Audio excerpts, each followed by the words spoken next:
Pilipinas, ang oras po natin alas 6:48 ng gabi. May problema ka ba sa batas? Hihimayin yan ng kumpanyera ng bayan. Attorney Cheryl Adami Molina, si Attorney Cam sa Usapang Legal. Usapang Legal.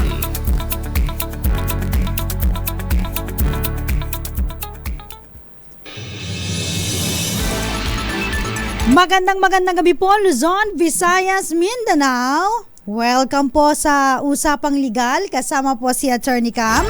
Kamusta po kayo? 'Di ba? Excited na ba kayo na makapagpahinga? Ganun talaga kapag 'di ba? Work. Parang excited tayo na sana weekend na. At tayo ay makapagpahinga kasama ng ating mga pamilya. Pero ang iba, talagang kailangan pang pumasok kahit weekend. Swerte yung mga nasa mga admin function kasi Mondays to Fridays lang ang pasok. Pero sa mga operations, Mondays to Saturdays. Ayan. Sabi nga nila dapat work, life, love life na lang pala. Ayan. And balance. Work-life balance daw. Love-life balance ang gusto ng iba. Oo nga naman, pag wala kang love life, kailangan dapat meron ka. Pero ang tanong, mga kababayan, dahil nalalapit na po ang Halalan 2025, meron na po ba kayong mga napupusuan? Diba? Yung mga gustong manukin, sabong, sa darating na halalan, sino ba sa inyo, ang mga merong listahan kapag nagpupunta sa mga barangay precinct, yung tipong kapag halalan na, may mga kodigo. Dito lang pwedeng magdala ng kodigo tuwing halalan. Sa mga exam, bawal yan. Total, hindi naman exam, pwede yan, pinapayagan. Naalala ko nung panahon na kaming magpapamilya, nagsisit down talaga kami, Lalo kung ang involved sa mga iluluklok ay ang mga posisyon ng pagka-presidente, vice-presidente, mga senador, ayan, pababa na yan. So, governor, vice governor hanggang kila mayor, dating hanggang barangay pa ngayon kasi hiwalay na yung kanilang yung kanilang day ng pagboboto. Pero pag mga ganitong usapin, talagang sit down ng pamilya, sino boboto natin sa ganyan? I remember dati. So, sige, punuin na natin yung 12 senador. Yan muna, madali lang muna yan. Sinong gusto mo? Bakit siya ang gusto mo? Sige, payagan yan, ganyan. Naalala ko nung last time na nagbotohan kami, siguro simula vice president pababa dati noon Dati pa noon hindi yung last halalan. Ako pa ay nag-aaral pa noon. Nagkaiba kami sa parang presidente tapos sabi ko, tapos tatalo, ayaw magpatalo, hindi dapat tayong boto natin si ganito, hindi dapat si ganito, ganyan. So kaming dalawa ng kapatid kong lalaki, nagkasundo kami, pareho kami ng binoto. Yung nanay ko sumunod lang sa tatay ko, so pareho sila ng binoto. Yung panganay namin iba rin ng binoto, so magkakaiba kami ng presidente, pero vice president pababa, pare-pareho na. Yung mga ganong usapin sa pamilya. I know na may iba dyan kapag malapit na ang halalan, yan, nagkakaroon kayo ng parang meeting de avance. Yan. Pamilya, meeting de avance. Pero alamin nyo muna, ano po ba ang kwalifikasyon ng mga kandidato na naaayon po sa ating batas, May mga iba kasi tinatanong, bakit napaka simple lamang ng mga kwalifikasyon na hinahanap ng ating batas, Hindi kailangan po na nakagraduate ng bachelor degree o kaya tapos ng pag-aaral sa tertiary level na kung tawagin natin. O kaya kailangan ba kapag presidente ka o kaya tatakbo kang vice president, dapat meron kang si vice president dapat at least merong master's degree. Si president dapat may PhD. Kaya mga gano'n, mga ganong requirement. Pero ano bang sinasabi ng batas, sa mga kwalifikasyon na ganyan? So, sa darating na halalan, Ayan, no, I'm sure yung mga magpapamilya, ginagawa din yung katulad ng ginagawa namin. If not, no, try nyo mag-sit down and pag-isipan kung sino yung mga iboboto nyo. Alam nyo yung mga Pilipino, hindi naman po mga ano yan eh, mga 80-80, sabi nga ng mga Gen Z. Alam niyo ba yung mga 80-80? Hindi naman po yan mga mangmang, hindi yung mga 80-80. Nag-iisip din sila, no? Kung sino ang iboboto. Naalala ko, no? Ang party list po, no? Ang ating party list representative, dati po talaga onti lamang po silang tumatakbo. At ang mga sektor na kanilang inire-representa ay talagang mga underrepresented. Ibig sabihin, kailangan ng boses, no? Sa Kongreso. Okay. Ngayon, bigla pong mapapansin ninyo sa balota, parang ang dami na nila. Sa isa lang iboboto mo, pero ang tumatakbo parang mga 300 or 200, basta more than 100 party list, no?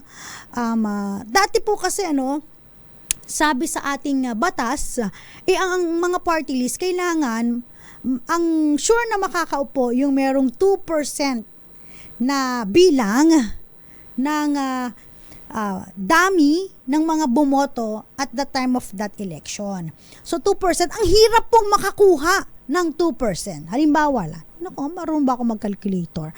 Halimbawa lang po ang botante, halimbawa 90 million times 2%.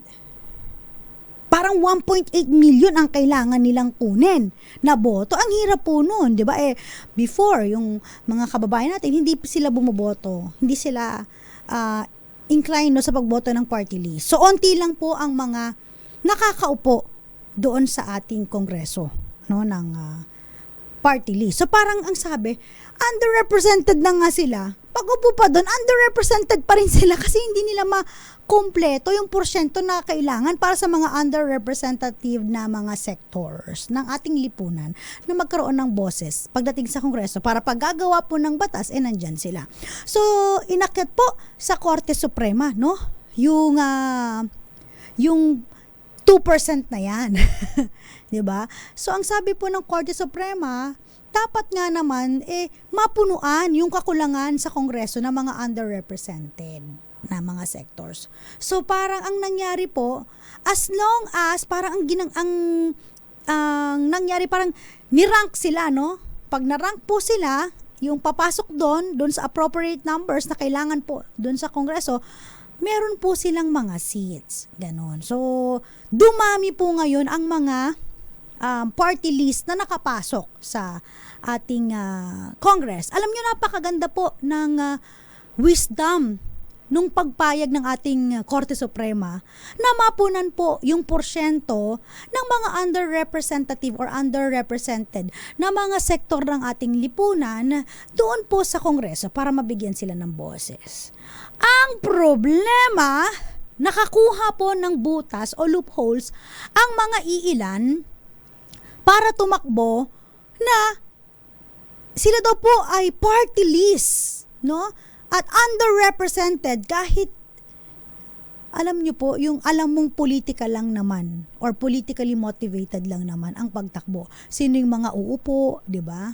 Kilalang mga tao, anak ni mayor, anak ni congressman, anak ni ganito, anak ni kung sino-sino pong anak o kaya kung sino-sino na po ang tumatakbo as party list na siya ang uupo, siya ang representative.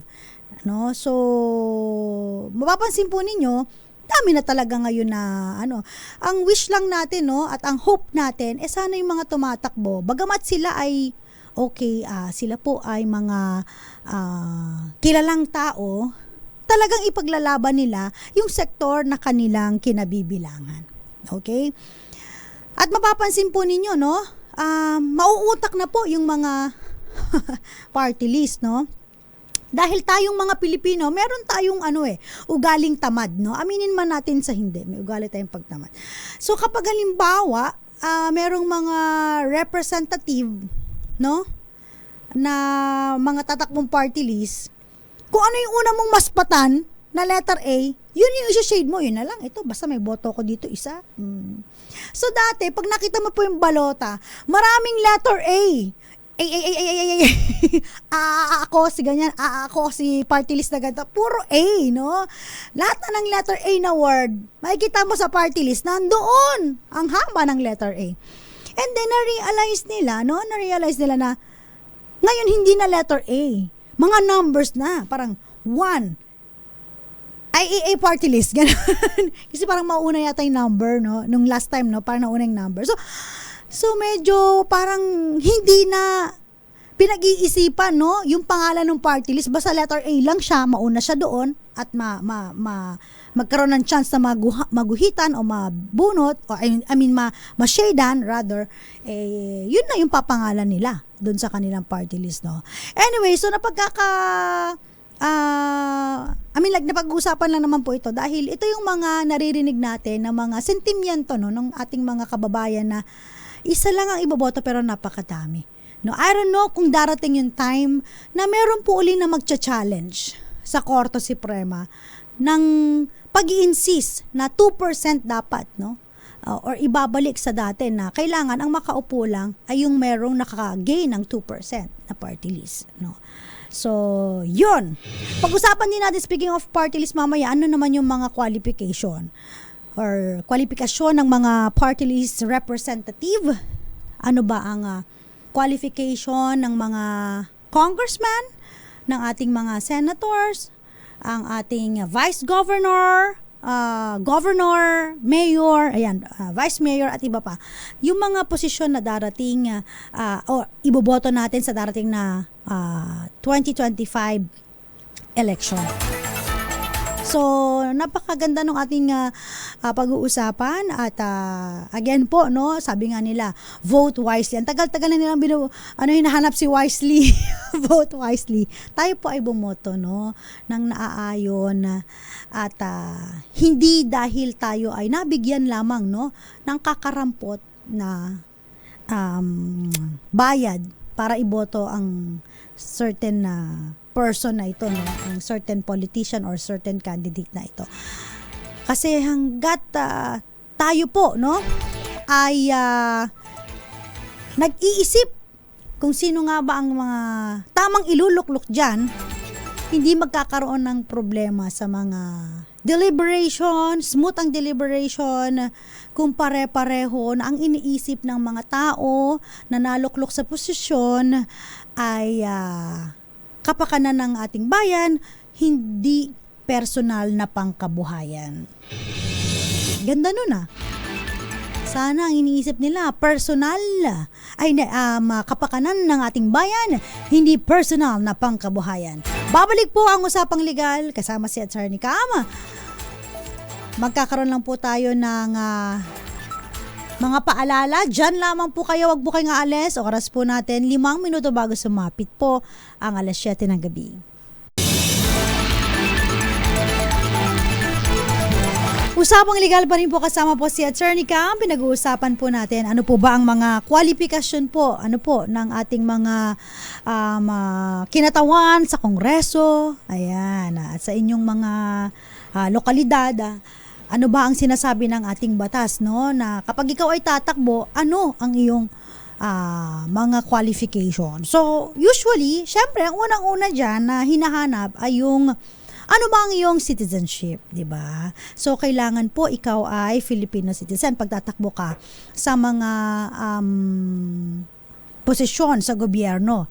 Except na lamang po kapag ang tatakbuhan mo ay yung mga highest position of the land, like of course yung pagka-presidente, pagka-vice-presidente, yung ating mga members ng Congress, no?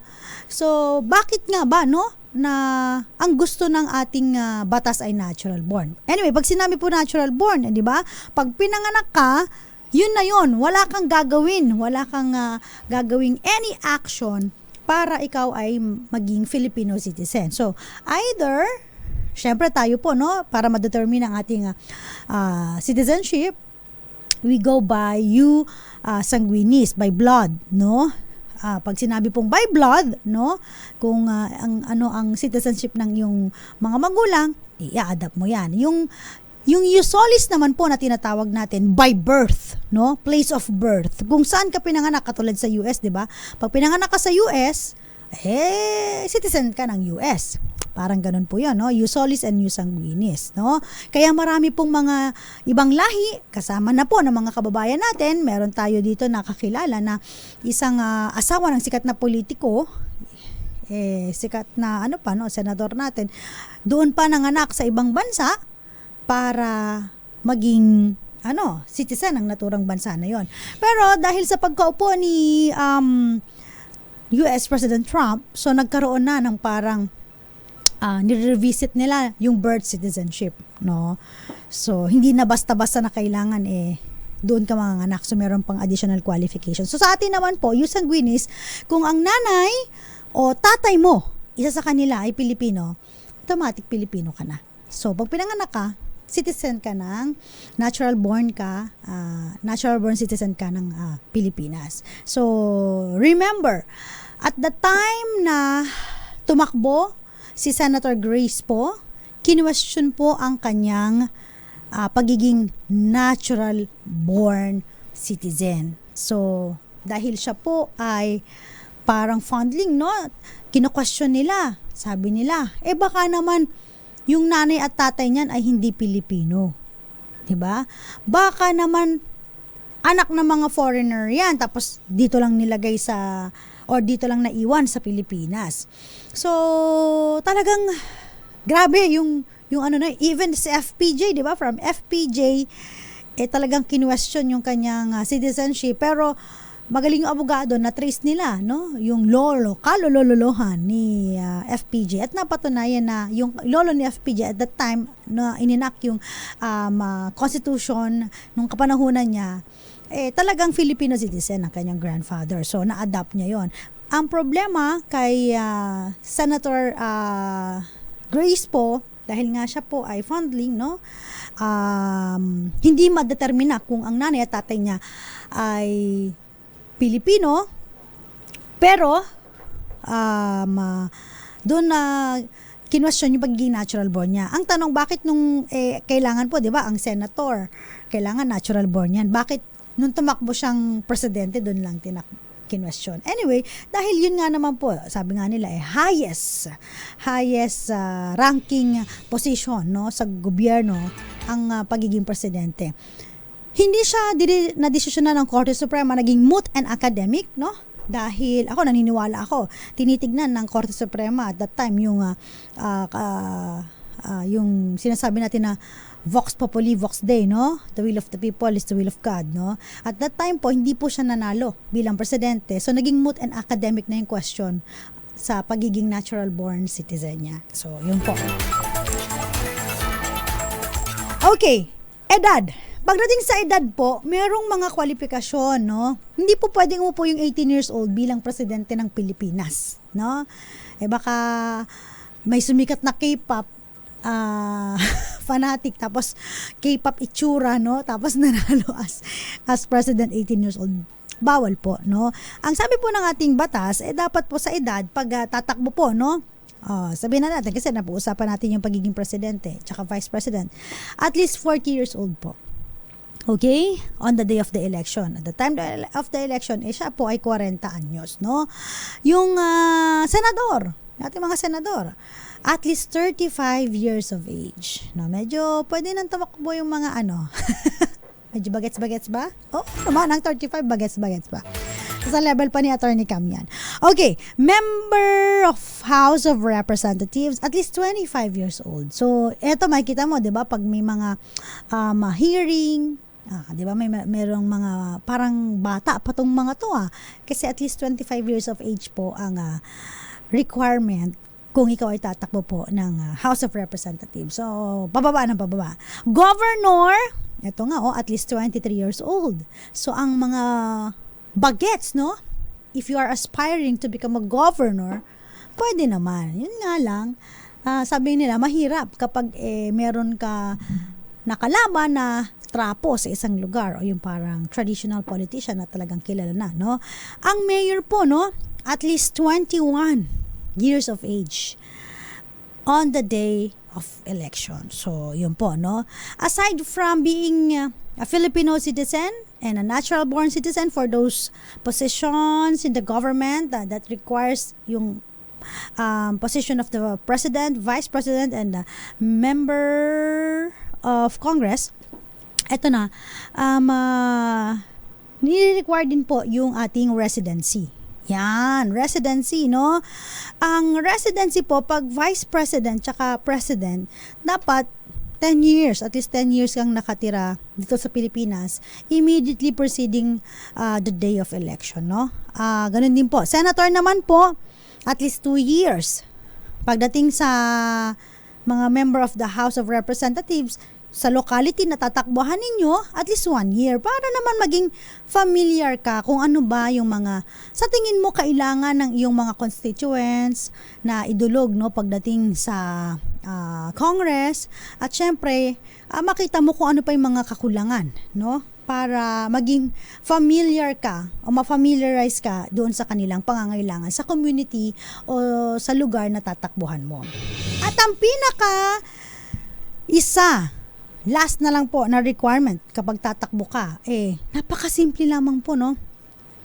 Able to read and write in Filipino or any other local language or dialect. Ibig sabihin po, kung tatakbo po sa mga posisyon ng ating gobyerno, kailangan lang able to read and write, no? Sabi nila, parang lugi yung mga ibang mga posisyon sa gobyerno, kailangan ka dun pasado ka ng civil service exam, no? May mga posisyon po sa gobyerno na kailangan ikaw po ay pasado, nakakuha ng passing grade sa civil service exam. At hindi lang basta-basta, no? Pero pagdating sa mga elected positions, kailangan po, no, able to read and write lang. Nakakaintindi, nakakasulat, nakakabasa. Kahit anong dialect, Pilipino, Waray, Ilocano, Bicolano, at kung ano-ano pa. So bakit gano'n, no? Napakasimple lamang po ng requirement ng ating batas pagdating sa edukasyon, no? Kasi ang gusto lamang po ng batas natin, no, na mabigyan po ng tsansa yung ating mga kapuspalad na bagamat hindi na katapos ng mataas na level ng pag-aaral, like for example tertiary level, sila po ay may puso na gustong tumulong, maglingkod at mamuno sa isang bayan o sa isang lugar. So kaya hindi po nililimitahan ng ating konstitusyon na ang mga tatakbo po na mga politiko sa mga ganitong posisyon ay yun lamang pong mga nakatapos ng kolehiyo, o kaya nakatapos ng K-10, mga ganyan po, no? Pagkos, basta makabasa lamang po at makapagsulat, pwede kang tumakbo. Okay?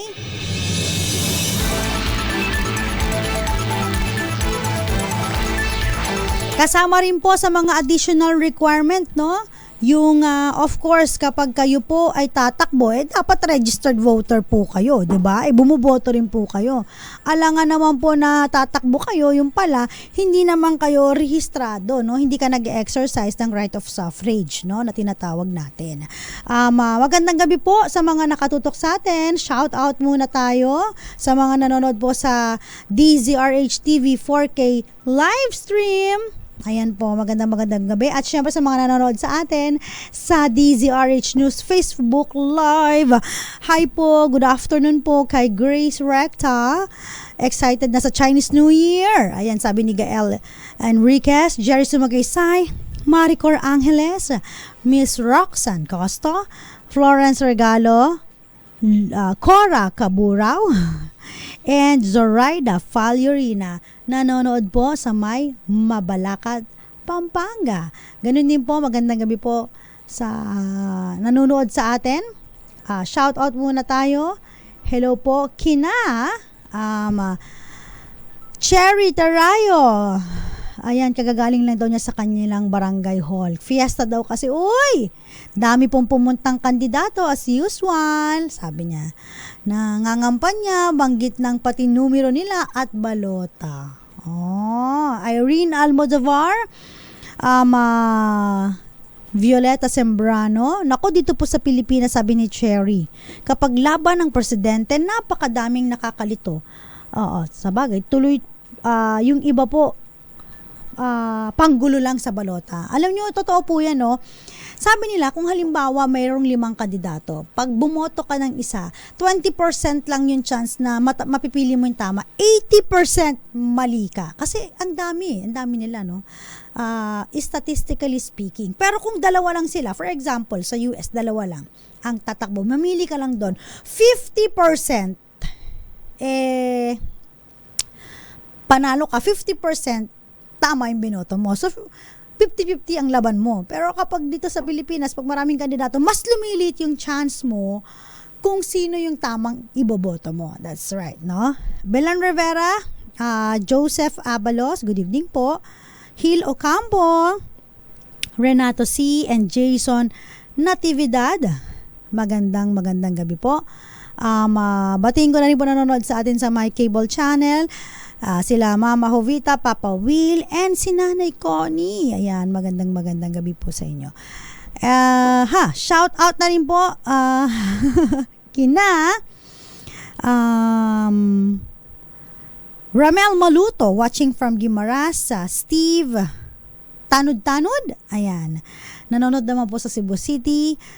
Amon Biton, magandang gabi po. Mamaya sa pagbabalik po ng Usapang Legal kasama si Attorney Cam, pag-usapan natin papaano naman po, no, yung disqualification ng mga kandidato. Kasama pa rin po Attorney Cam para sa DZRH, una sa Pilipinas, una sa Pilipino. Oras po natin 15 minuto makalipas ang 7:00 ng gabi.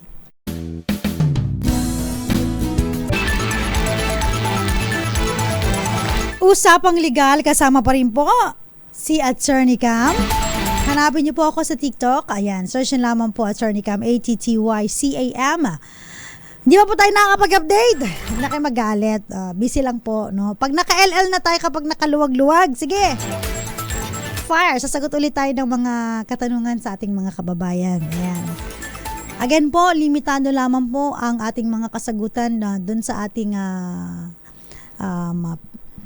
TikTok dahil again mas gusto pa rin namin na kayo po ay lumapit sa pinakamalapit na abogado sa inyong lugar kung kayo po ay may mga kaso o gustong i-clarify, no? Dahil bawat sirkumstansya sa isang kaso nagbabago po, no, yung mga applicable laws. Kaya naman po mas maigi mapakita po yung mga dokumento, yung mga ebidensya na meron po kayo para masuri po, no, ng ating mga abogado. Sabi nga nila ang mga ano po ngayon kami po yung mga juris doctor. Mga doktor ng batas, no, parang ganon. Juris doctor, parang ano din sila, no, mga doktor din na sumusuri ng mga ebidensya. Tignan nga natin yung ebidensya mo. Anyway, pag-usapan natin na may kinalaman pa rin po sa nalalapit na 2025 election. Meron na ba kayong mga napupusuan? Meron na bang sumasagi sa inyong isipan? Meron silang sinasabi kapag halimbawa 12, no? Pag top 12 kasi, ano yan, masyadong madami, no? Minsan, ang nalalagay mo lang 10, so may parang 2 pa. Nanghihinayang ka sa boto mo, no? Sayang tong boto ko maglagay na lang tayong filler kung tawagin, no? It's up to you kung sino na. Kaya minsan yung mga napakagagaling na parang filler sila, no? Hindi naman sila talaga binoto, pero dahil kulang yung listahan ng botante, sisingit sila, no? So, sometimes, mataas pa yung mga posisyon na nakukuha nila, no, sa ibang mga kandidato. Anyway, paano nga ba ang mga qualification ng ating mga kandidato? So, nasabi na natin yan, na-topic na natin kanina. Depende sa posisyon na tatakbuhan. So, iba-ibang edad.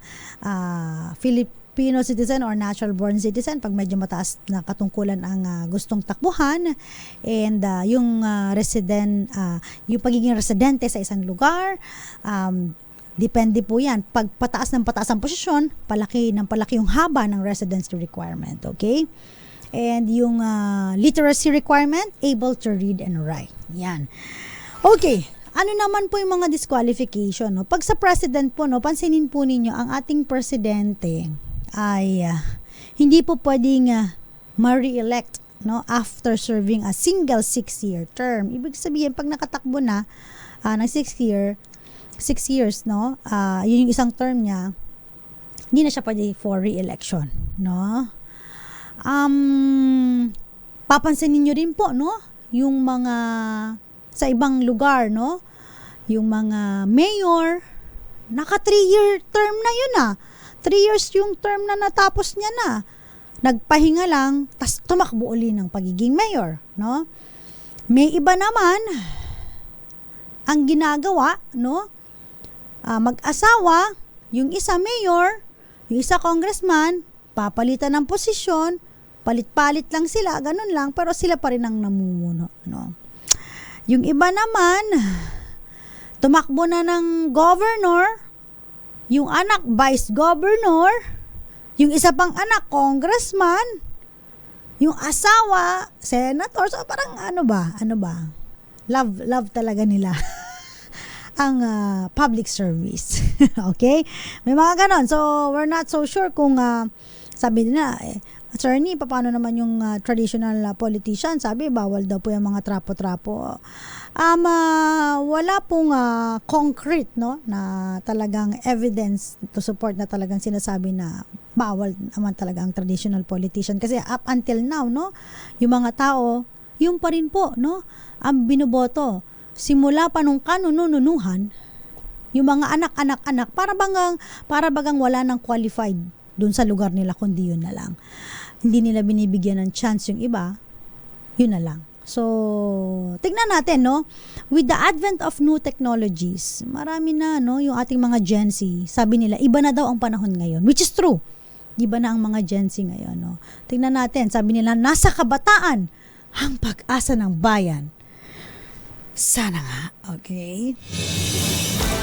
Of course, pinagbabawal din po yung mga disqualification, mental incapacity, no, kapag medyo hindi po stable ang pag-iisip, ano po, no. Any person declared insane or incompetent by a final judgment of a competent court, nagsasabi na siya po ay may mental incapacity, hindi po siya pwedeng tumakbo sa kahit anong posisyon, no? At of course, kasama na rin po dyan yung conviction of a crime, no? Yung tao na convicted by final judgment. Tapos, of course, especially yung kanyang crime, no?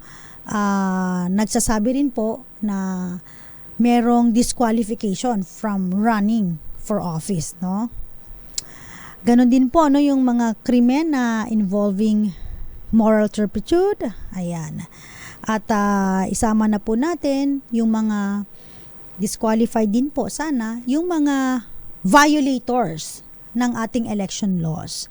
Kapag ang mga kandidato po ay found guilty ng mga election offenses, katulad na ng vote selling, vote buying, ay, ang dami nito, pero hindi naman sila na-disqualify. So, you have to file a petition for disqualification for that. Terrorism, mga other election-related violation po na nakalagay po sa ating Omnibus Election Code. So, again po, sa mga tatakbo, sana po ay bukal sa inyong kalooban ang magserbisyo sa bayan. Muli ang inyong isipin kapakanan ng bayan, hindi ang personal na pangkabuhayan. At sa mga botante, ayan, sa mga boboto, wag po nating ipakita na tayo ay bobotante, no? Ay kailangan pag-isipan pong mabuti, no? Kasi yung boto po ninyo ay napakahalaga, no? Sa pagbabago ng ating bayan, no? Kung tutuusin, no? Alam naman po natin na talamak po ang korupsyon sa yung mga bidding process na yan, yung mga kung ano-ano pang mga project ng gobyerno, no? Imbis na 100% na pupunta, no, doon sa proyekto. Sabihin na natin sana 90% or 80%. Ang nangyayari parang yung 20% or yung 30% na lang napupunta sa proyekto, yung 70% nakatkong na. So sad, nakakalungkot, no? Kailangan pa ba na mag-intervene ang mga private companies bago tayo magkaroon ng mga magagandang proyekto, no? Hindi ba kaya na ito gawa po ito ng gobyerno namin, talagang maayos, maganda, hindi substandard ang ginamit at hindi laging binabakbak tuwing malapit na ang halalan. Hay nako, bato-bato sa langit ang tamaan po. Wag magagalit, magbago na lang. Maraming salamat po sa pagtutok. Muli po, ako po si Attorney Cam para sa DZRH, una sa Pilipinas, una sa Pilipino, MWF. Ayan, Mondays, Wednesday, and Fridays tayo po magkakasama-sama. Dito lang po sa kauna-unahang radyo sa Pilipinas. Number 1 sa puso mo, number 1 sa mamamayang Pilipino. DZRH. Una sa Pilipinas, una sa Pilipino. Oras po natin 1 minuto bago sumapit ang 8:00 ng gabi. Magandang gabi po. Ang balitang ito ay